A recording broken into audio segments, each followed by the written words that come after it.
Masuk tema Quo Vadis Konstitusi Supremasi Hukum di Tanah Air di Papua. Langsung saja kita panggil ya. Silakan masuk kepada semua pengamati dan juga penangga. Beri Agus dulu. Baik, bismillahirrahmanirrahim. Assalamualaikum warahmatullahi wabarakatuh. Waalaikumsalam warahmatullahi wabarakatuh. Alhamdulillah alladzi arsala rasulahu bil huda wa dinil haq. Nama ba'du. Yang terhormat Ketua Umum Dewan Eksekutif Mahasiswa Fakultas Syariah, Ketua Fikri Partai Ramadan beserta jajarannya yang mana telah memberikan kepada kami waktu dan juga tempatnya bahkan difasilitasi untuk kita selaku mahasiswa Fakultas Syariah, bahkan juga mahasiswa insider ya, karena kemarin kita lihat ada mahasiswa dari fakultas lain juga, dan ini merupakan diskusi khusus yang menurutku sangat luar biasa karena memang eksistensi daripada mahasiswa diantaranya adalah untuk menajamkan intelektualitas kita, betul ya teman-teman.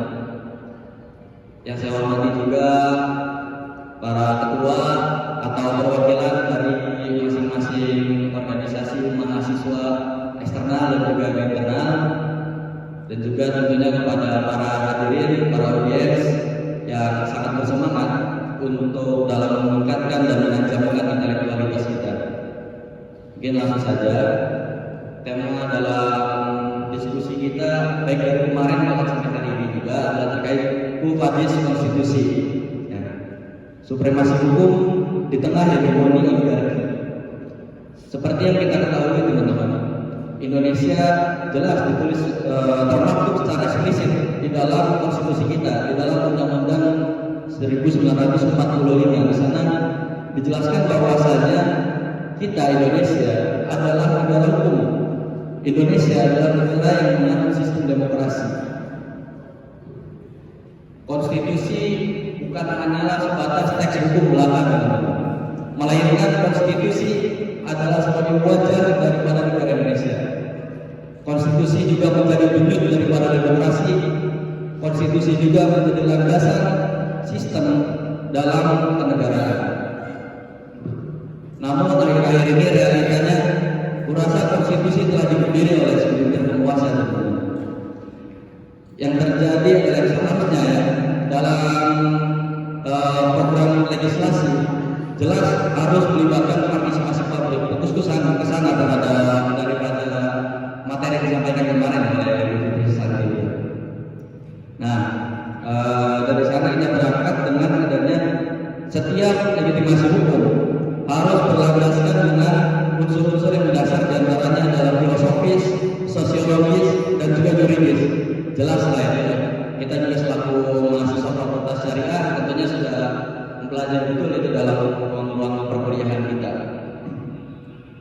Namun akhir-akhir ini kita dikejutkan beberapa bulan terakhir dengan adanya revisi Undang-Undang TNI di sana, yang betul-betul sama sekali tidak melibatkan partisipasi publik.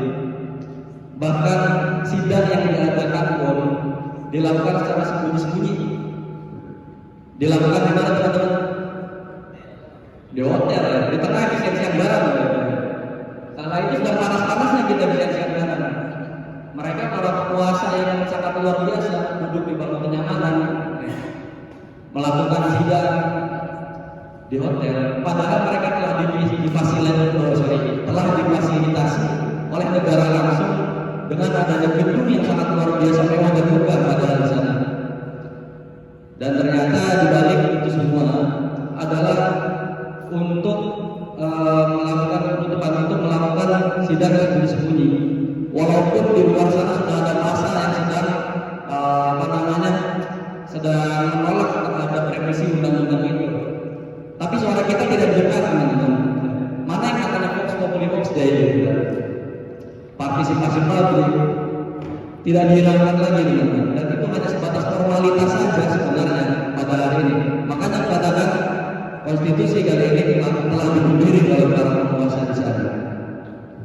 Indonesia juga yang menganut sistem trias politika, baik legislatif, yudikatif ataupun eksekutif, nyatanya telah disusupi oleh anak-anak oligarki hari ini, sehingga akhirnya dari legitimasi dan juga hal lainnya itu berlandaskan daripada nafsu kepada penguasa yang negara. Hukum juga yang seharusnya menjadi supremasi hukum, yang harusnya memiliki supremasi hukum, realitanya hari ini telah dipakai oleh para penguasa untuk dijadikan alat, untuk dijadikan senjata. Mana hak kita yang dijamin di dalam konstitusi? Hak kebebasan berpendapat di mana? Hak untuk hidup di mana? Gitu. Ketika UTN disahkan, meskipun UTN disahkan, draftnya bahkan, bukan draft lagi, tetapi hasil final ya, itu belum bisa kita akses gitu. Sulit untuk kita akses secara penuh. Tapi impactnya sudah sangat terasa di masyarakat. Apalagi bagi kita kalangan mahasiswa gitu, yang seringkali melakukan aspirasi, yang seringkali mengajukan aspirasi. Salah satu caranya adalah dengan aksi demonstrasi. Justru ketika kita membawa aspirasi disambut dengan lonceng-lonceng selatan, teman-teman. Dari siapa? Dari Sabang Hijau. Ya. Kalau pasukan cepat, nah sudah pasti bagian dari undang mereka. Tapi ini sambil itu militeran. Ini kan bukan bagian dari mereka. Memang tidak tertulis dalam revisi undang-undangnya, pasti tidak tertulis. Kata-kata bibungsi tidak ada dalam kita kontrol itu pasti tidak ada. Ya. Tapi realitanya adalah kita ketika publik, ketika sipil ini mengajukan aspirasi dihadapi oleh militer seringkali ditemukan di beberapa wilayah seperti itu. Dan menurutku ini adalah hal yang tidak benar. Yang seharusnya militer menjadi alat pertahanan, justru kali ini militer menjadi alat politik. Justru militer hari ini menjadi alat penguasa negara. Padahal kalau kita telah secara historis, Presiden pertama kita Soekarno pernah mengatakan bahwasanya angkatan bersenjata Republik Indonesia tidak boleh berkecimpung di dalam urusan politik. Betul ya, pasti pernah mendengarkan ucapan seperti itu teman-teman dari Presiden Soekarno itu. Namun realitanya hari ini apa? Diketok begitu saja. Nah, hal inilah yang menurutku miris, hal inilah yang menurutku perlu menjadi perhatian khusus gitu teman-teman. Bahwa hari ini hukum telah menjadi alat bagi mereka, alat bagi penguasa, yang mana tidak ada bedanya antara penguasa hari ini dan perampok. Yang membedakan adalah mereka memiliki power. Sudah hanya sampai di sana teman-teman perbedaannya. Gitu. Kalau tindakannya sama-sama saja merampok. Nah, di samping daripada itu semua, konstitusi sebenarnya sudah menjamin. Konstitusi menduduki hierarki hukum yang paling tinggi teman-teman. Di bawahnya ada undang-undang dan lain-lain, itu harus sejalan dengan konstitusi. Tidak bisa dalam hierarki undang-undang atau apapun itu yang dihasilkan kebijakan-kebijakan yang keluar tidak bisa bertentangan daripada konstitusi. Ketika terjadi pembukaan terhadap pers, kemudian juga terjadi pembukaan terhadap publik, terhadap sipil, ini tetap menjadi siasat daripada mereka yang selaku penguasa untuk memuluskan siasat atau akal bulus mereka, sehingga kekuasaan mereka tidak terbantu, tidak terus inginnya seperti itu. Bahkan kemarin juga dikatakan bahwasanya negara kita sebenarnya sudah dimiskinkan, sudah dibodohkan secara struktural. Jadi memang negara kita ingin dibikin miskin dan ingin dibikin bodoh rakyat-rakyatnya. Sejahtera bagi mereka saja yang ingin berkuasa di negara ini. Itu juga yang menjadi perhatian khusus ya. Baik, mungkin dicukupkan dulu. Kurang dan lebihnya mohon dimaafkan. Bila bisa dilihat, astagfirullah khairat. Assalamualaikum warahmatullahi wabarakatuh. Assalamualaikum warahmatullahi wabarakatuh. Bismillahirrahmanirrahim. Assalamualaikum warahmatullahi wabarakatuh. Waalaikumsalam warahmatullahi wabarakatuh. Alhamdulillah, alhamdulillah, la haula wala quwwata illa billah. Rabbi shrah li sadri wa yassir li amri wahlul 'uqdatam min lisani yafqahu qawli. Mungkin nggak perlu banyak salam karena sudah diwakilkan oleh TV. Jadi kalau kebanyakan salam tuh ngomong waktu juga. Saya mau melanjutkan juga apa yang dikatakan oleh Fikri tadi, program dari ya. Mungkin ini acara kedua ini adalah bagian daripada acara yang pertama. Mungkin ketika teman-teman udah datang di acara pertama ya mungkin udah tahu teoritis konstitusi itu seperti apa, lalu bagaimana dampak sosial yang dipaparkan oleh Bivitri. Menyambung juga apa yang dikatakan oleh Kim Fikri, bahwa memang secara normatif Indonesia adalah negara hukum itu, sebagaimana di dalam Undang-Undang Dasar 1945 pasal 1 ayat 3 dikatakan bahwa Indonesia adalah negara hukum. Artinya segala ketentuan aspek seluruh penyelenggaraan negara itu berdasarkan hukum, bukan berdasarkan kekuasaan belaka. Bahkan kata Jimmy dalam bukunya tentang gagasan hukum Indonesia itu dikatakan bahwa suatu negara yang menganut sistem konsep negara hukum itu panglima tertingginya, pemimpin tertingginya adalah hukum, bukan manusia. Rule of law, not of man. Nah, artinya kan kedudukan hukum ini paling tertinggi dalam konsep negara hukum. Mungkin juga teman-teman juga sudah pernah belajar mengenai teoritis konsep negara hukum dari Starr, yang bahwasanya negara hukum itu harus mencirikan prinsip-prinsip pembagian kekuasaan, ya, dengan mekanisme check and balance. Bagaimana adanya pembagian kekuasaan ini untuk tidak menyalahgunakan kekuasaan coercive of power demi terjadinya hak-hak fundamental rights, hak-hak dasar daripada warganya. Lalu ada yang namanya pelindungan terhadap hak dasar tadi, terus juga adanya lembaga peradilan yang independen. Nah, menurut teori konsep negara hukum dari Albert Van Disse juga mengungkapkan bahwa konsep negara hukum itu mencirikan pertama adanya supremasi hukum. Artinya ya kedudukan tertinggi dalam suatu negara itu ada hukum. Tindakan pemerintah penyelenggara negara atau warganya itu harus tunduk terhadap hukum. Jadi tidak bisa semena-mena bagaimana caranya pemerintah ini untuk melakukan tindakan penyelenggaraan negaranya harus berdasarkan aturan perundangan itu. Lalu yang kedua akhirnya equality, prinsip equality juga kesamaan di hadapan hukum. Artinya setiap elemen masyarakat baik pejabat kelas atas, kalau katakan itu kelas atas dan kelas menengah bawah itu harus tunduk berdasarkan dengan hukum. Lalu yang terakhir adanya prinsip asas legalitas, proses in Islam, adanya asas legalitas, artinya bahwa segala tindakan penyelenggaraan negara itu harus berdasarkan hukum. Nah, prinsip-prinsip inilah yang harus ada dalam negara Indonesia ini, yang secara normatif bahwasanya kita berkedaulatan hukum. Tapi fakta, berbicara fakta realitanya, apakah memang prinsip-prinsip daripada konsep yang dibawakan oleh Starr maupun Desi itu sudah terrealisasi secara utuh atau malah sebagai alat legitimasi, alat kekuasaan daripada oligarki? Itu yang kita bertanyakan.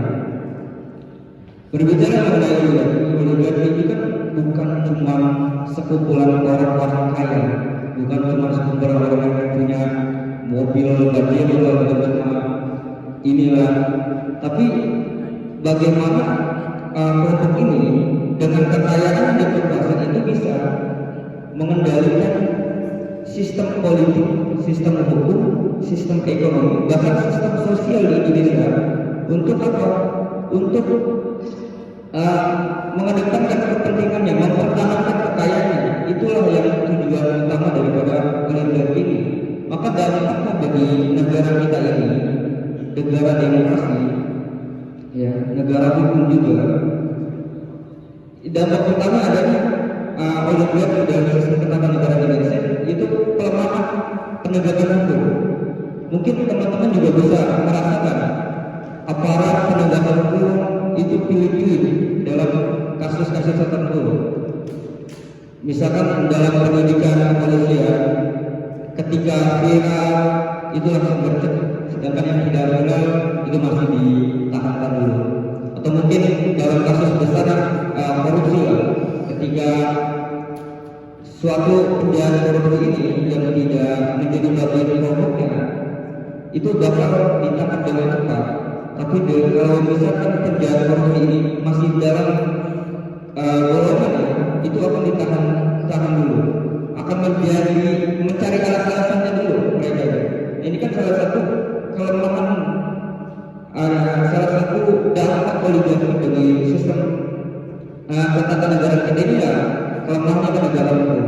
Lalu mungkin selanjutnya terkait kebijakan pemerintah yang pro oligarki. Misalkan kemarin disinggung juga oleh BPT bahwasanya undang-undang cipta kerja ini kan salah satu bentuk pro investor, pro oligarki, merugikan rakyat, merusak lingkungan. Lalu ada undang-undang minerba, waktu itu disinggung oleh BPT juga. Lalu undang-undang tentang KPK, revisi undang-undang KPK yang melemahkan KPK. Ini kan salah satu bentuk dampak yang terjadi di Indonesia atas salah satu oligarki yang ada di Indonesia ini. Nah, lalu katanya konstitusi kita ini mau diarah ke bawah kemana gitu? Tujuan daripada konstitusi kita mau kemana? Kalau kata BPT kemarin kan bilang kita nih konstitusi kita ini cuma cakramnya doang, isinya nggak ada. Jadi arahnya kemana itu? Arahnya apakah memang kita hanya mengutamakan nilai teks tapi mengabaikan nilai-nilai substansial dari konstitusi itu sendiri, atau memang sebagai konstitusi ini sebagai alat legitimasi kekuasaan saja? Nah, itu kan yang harus dipertanyakan. Nah, ini salah satu langkah kita, peran kita sebagai sosial masyarakat sipil. Kalau kata Bu Fitri itu, inilah bentuk peran kita seharusnya masyarakat sipil yang menjadi perlawanan bagi para oligarki. Dengan adanya perlawanan kita bisa mengembalikan roh konstitusi sebagai kontrak sosial yang melindungi hak-hak rakyat dan juga menegakkan nilai-nilai keadilan.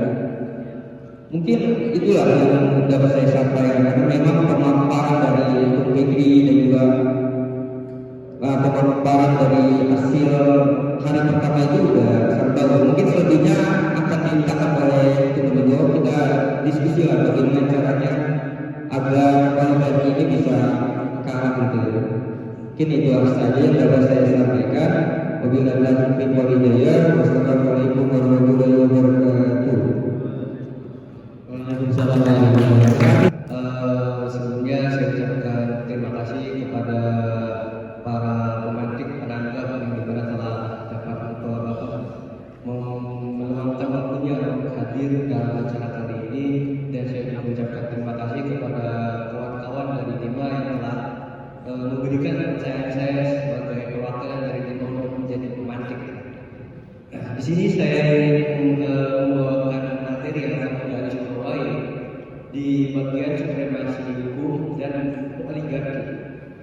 Pada hakikatnya negara Indonesia itu mengandung konsep yang dimana telah disebutkan oleh Kandabudi, yaitu rule of law and rule of man, yang dimana artinya hukum menjadi dasar daripada penyelenggaraan negara.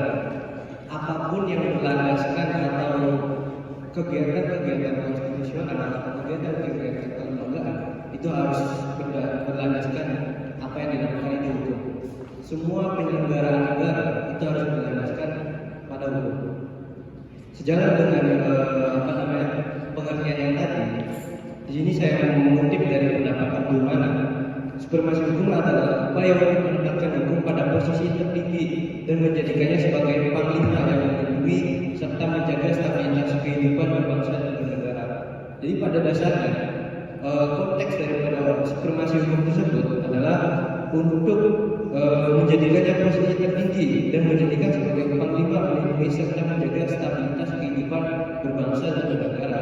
Sejalan dengan pendapat daripada Abdul Mana, Prof. Mahfud mengatakan bahwasanya penegakan supremasi hukum adalah separuh dari persoalan bangsa, yang dimana artinya bila mana supremasi hukum tersebut tidak ditegakkan atau tidak dijalankan dengan semestinya, maka sebagian bangsa yang akan runtuh. Seperti contoh beberapa kasus yang misalnya para hakim itu tersandra dengan kasus-kasus skandal suapnya, di mana ada beberapa hakim yang terjerat kasus suap atas putusannya, kemudian ada beberapa penegak hukum yang terjerat dalam kasus suapnya juga. Nah, disitulah pentingnya prinsip daripada supremasi hukum ditegakkan dengan sebaik-baiknya. Karena ketika supremasi hukum tersebut tidak ditegakkan dengan sebenarnya menurut hukum tadi, maka negara akan mengalami kekacauan. Contoh tadi, publik menilai bahwasanya penegakan hukum di Indonesia itu hanya berpihak kepada pihak yang memiliki modal atau yang berpihak kepada elit-elitnya saja. Nah, disitulah letak pentingnya daripada supremasi hukum tersebut di negara Indonesia. Berlanjut kemudian kepada sistem pemerintahan Indonesia.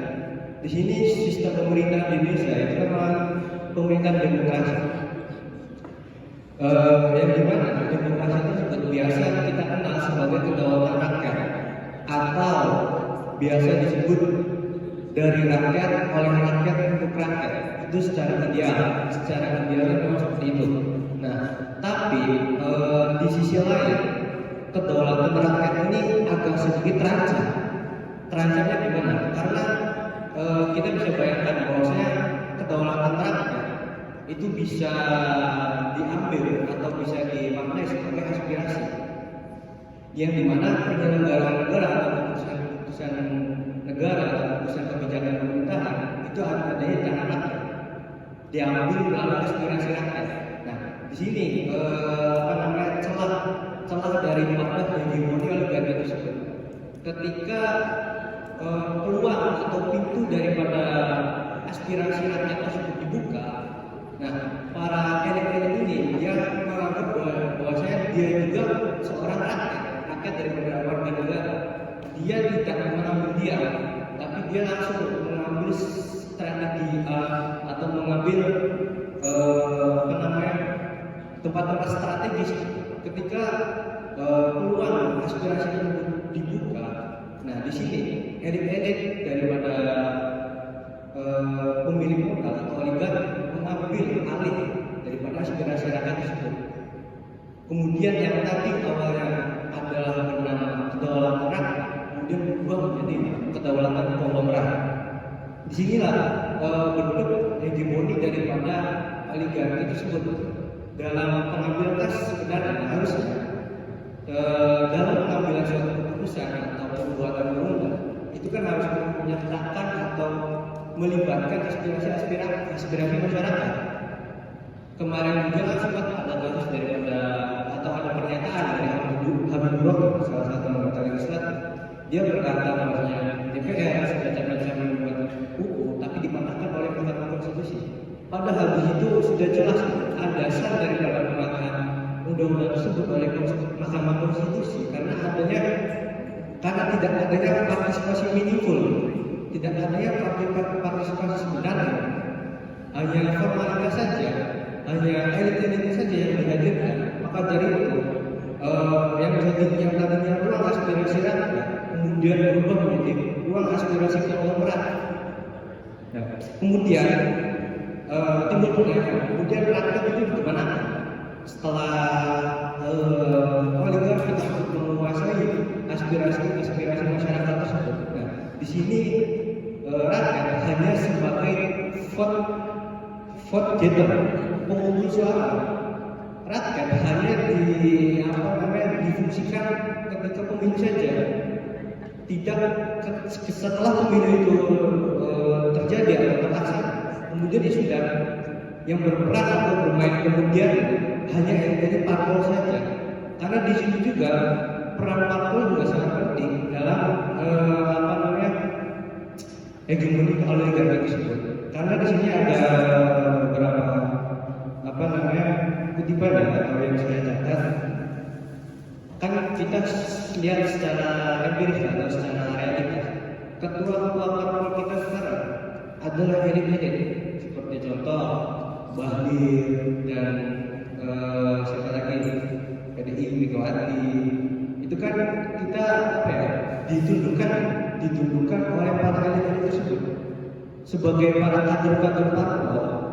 Sejatinya itu memang seharusnya intelektualitas dalam internal parpol itu harus ditunjukkan, tetapi kepatuhan terhadap ketua parpol itu juga sebagai hegemoni daripada oligarki tersebut. Jadi mau gimana lagi? Sempat ada pernyataan juga dari salah satu kader PDI waktu itu menjadi anggota dewan, yaitu Bambang Pacul. Itu sudah sangat jelas, hegemoni oligarki itu sudah sangat jelas. Beliau berkata, bila mana ingin RUU perampasan itu disahkan, maka melobinya jangan di sini, tapi melobinya di ketua partai. Itu sudah jelas hegemoni oligarkinya itu di mana kan? Nah, disitulah letak daripada hegemoni oligarki. Terus kemudian ketika supremasi hukum tersebut tidak terlaksana, sebagai masyarakat kita harus senantiasa dalam menyuarakan bagaimana caranya aspirasi rakyat itu tembus atau didengar oleh mereka yang menjalankan konstitusi negara. Seperti contoh adanya pengajuan gugatan uji material terhadap RUU TKI kepada Mahkamah Konstitusi. Itu adalah bentuk nyata daripada masyarakat sipil untuk menghilangkan daripada hegemoni oligarki tersebut. Itu bentuk nyata salah satunya. Kita jangan terlalu apatis terhadap kebijakan-kebijakan atau apapun itu yang dikeluarkan oleh pemerintah, karena seringkali pemerintah itu menghiasi atau menutupi kepentingannya pribadi atau kepentingannya golongan atas dasar kepentingan rakyat atau apapun itu. Ya, mungkin itu saja yang dapat saya sampaikan terkait supremasi hukum dan hegemoni oligarki ini. Mungkin sekian, terima kasih. Wassalamualaikum warahmatullahi wabarakatuh. Selamat siang kawan-kawan. Siang. Oke, hari ini saya diapit oleh tiga kubu kira-kira, kubu Islamis, nasionalis, dan birokratis gitu. Bayangkan saya di tengah itu semua gitu kira-kira, dan diminta untuk mencoba menanggapi. Cuma kira-kira tadi dari tiga pemantik saya mendapatkan narasi-narasi semacam narasi-narasi keresahan gitu ya, keresahan, kemudian narasi-narasi ketidakpercayaan, narasi-narasi kemarahan gitu ya atas fenomena bernegara kita gitu kira-kira. Tadi beberapa disimpulkan atau ada kata kunci yang bisa kita belajari bersama mungkin ya di sini, kenapa kemudian praktek-praktek itu bisa dilakukan oleh negara. Oke. Tadi kira-kira ada narasi ketidakpercayaan terhadap hukum misalnya yang dihasilkan dari satu produk kepentingan ekonomi politik para elit yang atau kita sebut sebagai oligarki. Sebetulnya saya nggak kurang sepakat sih ketika bicara oligarki. Mungkin saya bilang kelas kapitalis gitu, karena mereka memainkan modal untuk mengintervensi kepentingan ekonomi politik mereka. Satu kata kunci yang menarik dari PowerPoint kemarin yang dipaparkan Bibit itu ada istilahnya state capture corruption atau menyandera negara gitu. Hukum sudah disahkan oleh negara atau hukum diciptakan oleh intervensi kebijakan-kebijakan kelas kapitalis gitu. Kalau kita boleh kembali di katakanlah di 2020 periode keduanya Mulyono gitu, kalau kita lihat komposisi dari Dewan DPR itu kan sekitar 200 berapa itu? 50 sekian. 50% lebih dari DPR kita ternyata berafiliasi dengan pengusaha-pengusaha atau mereka bagian dari pengusaha itu sendiri yang terlibat dalam industri ekstraktif, eksploitasi sumber daya alam, dan seterusnya, yang pada akhirnya melahirkan satu kebijakan yang sangat predator terhadap ruang hidup rakyat, UU Cipta Kerja misalnya, UU Minerba, dan itu dilegitimasi oleh kekuasaan gitu. Jadi ada satu kepentingan ekonomi politik yang sedang dijalankan gitu ya melalui intervensi kebijakan. Nah, kaki utama dari state capture itu adalah dia legitimate, tetapi dia legal tapi tidak legitimate. Legal sudah betul gitu kan. Kami sudah mematuhi undang-undang gitu. Kami sudah mematuhi ini undang-undang. Kami menambah ini undang-undang. Tetapi itu tidak legitimate untuk kepentingan rakyat.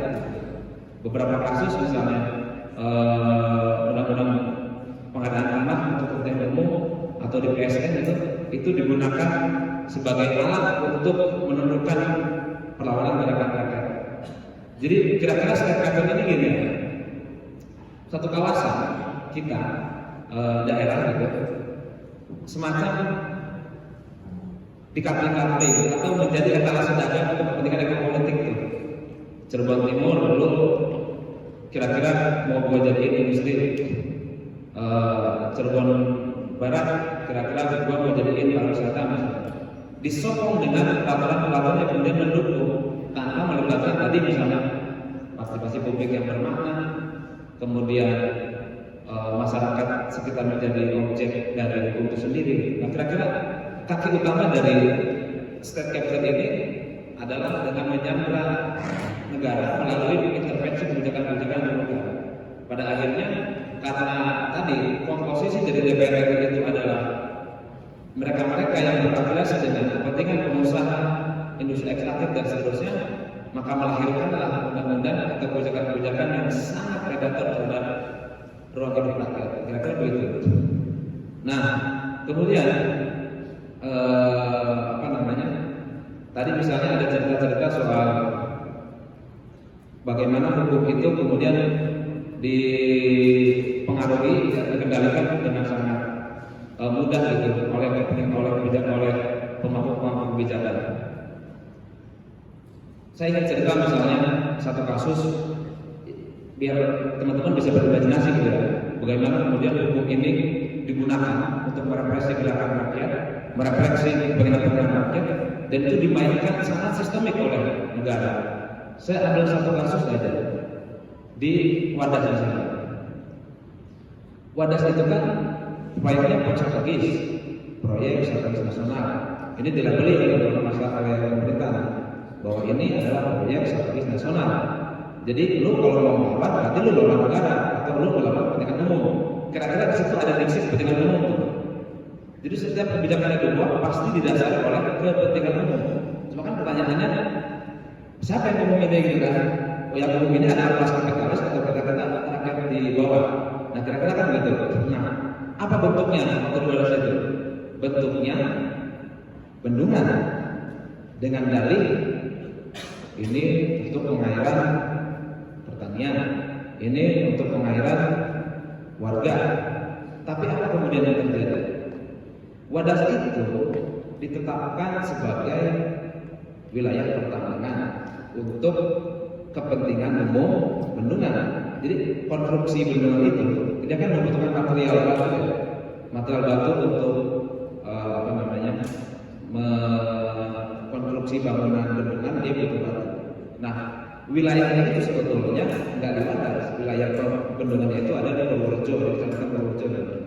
Tapi karena Wadas dijadikan tempat yang mensupport bendungan, maka dia juga digunakan dia dijadikan juga PSN karena menjadi satu kesatuan.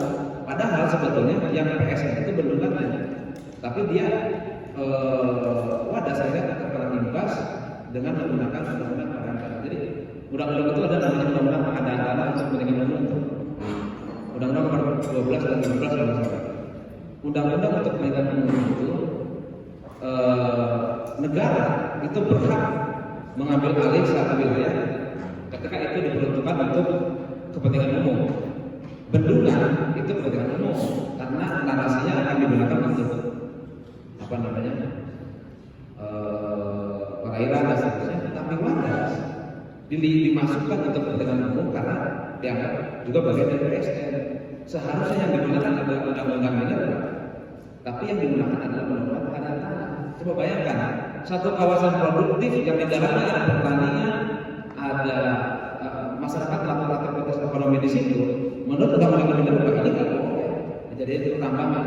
Tapi karena yang dipakai adalah undang-undang pengadaan tanah, maka kata pemerintah apa tuh? Kami nggak nambang kok, kami hanya pindahin batu. Padahal prakteknya sama, di situ ada ekstrategisme. Mereka mengeruk material untuk menggunakan tanah. Jadi kira-kira begitu tuh, biar teman-teman bisa bermediasi bagaimana kemudian hukum itu melegitimasi kepentingan ekonomi politik para oligark yang sebetulnya memang legal, mereka seakan-akan legal, tapi apakah ini sudah legitimate? Legal itu nggak legitimate, gagal dengan prosedur hukum dan sebagainya, tapi apakah itu representatif? Nah, kira-kira kaki dari state capital itu gitu ya. Kemudian kedua, itu biasanya apa yang tadi disebutkan bernama pemantik, misalnya soal keterlibatan rakyat atau representatif masyarakat yang bermakna di dalam kasus-kasus eksaktif gitu ya, atau kasus-kasus yang bagian dari kepentingan politik oligarki itu biasanya mereka membuat forum-forum, mengundang kayak semacam kemarin yang sudah disebut itu misalnya para akademisi di kampus, kemudian orang-orang yang dianggap punya privilege, orang-orang yang dianggap berpengaruh itu memang diajak berunding. Tapi apakah demokrasi kita selesai di ruang-ruang yang hanya mengundang para akademisi misalnya?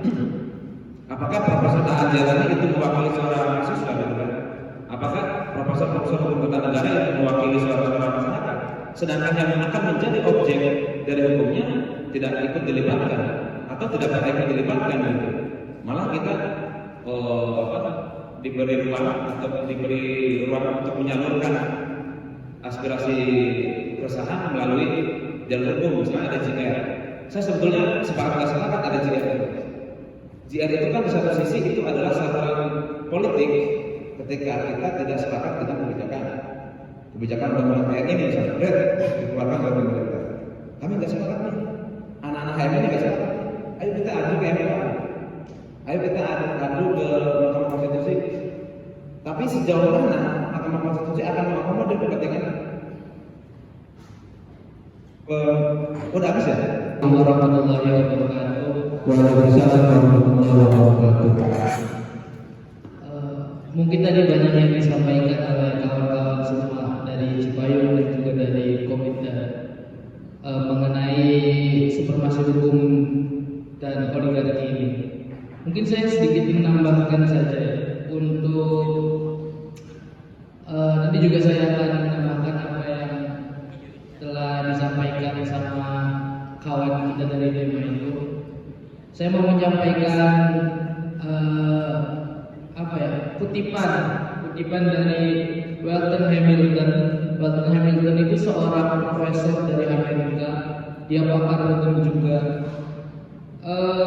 Dia menyebutkan dalam sebuah pemerintahan itu diperlukan aturan untuk mengatur perilaku penguasa dalam menjalankan proses pemerintahannya.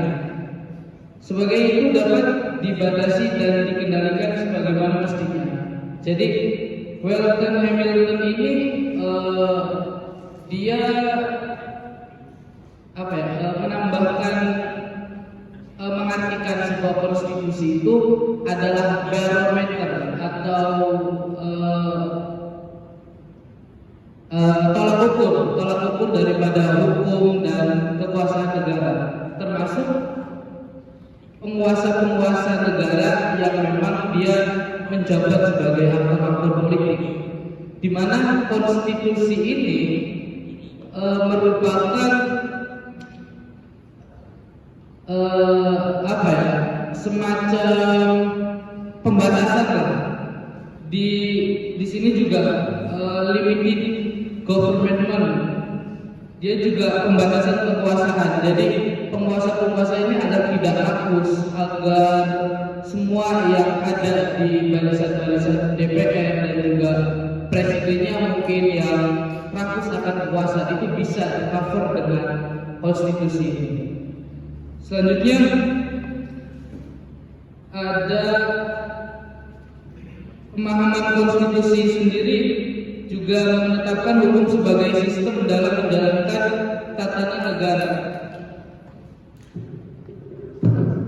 Jadi dalam konstitusi juga hukum itu tetap menjadi sebuah motor dalam melakukan atau mengimplementasikan sebuah konstitusi itu sendiri dalam tatanan negara. Menarik apa yang tadi disampaikan sama kawan kita Haji Dema tentang posisi Dewan Perwakilan Rakyat atau DPR.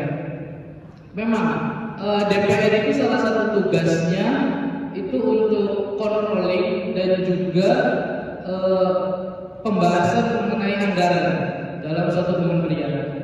Dari 100% program itu ada 20% untuk controllingnya DPR RI ya. Lalu dari controllingnya atau dari kerjanya DPR ini menyerap aspirasi masyarakatnya sendiri. Dari DPR juga kan mereka cakupan kerjanya itu kan pendamping. Ada juga, tapi kalau memang dia menyikapi sebuah permasalahan, dia juga menyikapi semua permasalahan nasional semuanya. Nah, kenapa aspirasi-aspirasi yang diserap oleh DPR ini terkadang juga belum selamanya penuh gitu. Artinya kerja-kerja dewan, kerja-kerja legislatif juga kadang-kadang masih ngaco dengan dia controlling dalam sebuah program. Terkadang controlling dari program-program tersebut itu bukan hanya controlling semuanya. Jadi controlling hanya untuk tim-tim kemenangannya, tim sesnya lah. Dia memberikan sebuah program aspirasi itu hanya untuk tim sesnya gitu. Itu yang terjadi di negara kita tanpa kita pungkiri. Karena mereka pun tanpa adanya tim kemenangan nggak bakal menang gitu. Itu salah satu masalahnya.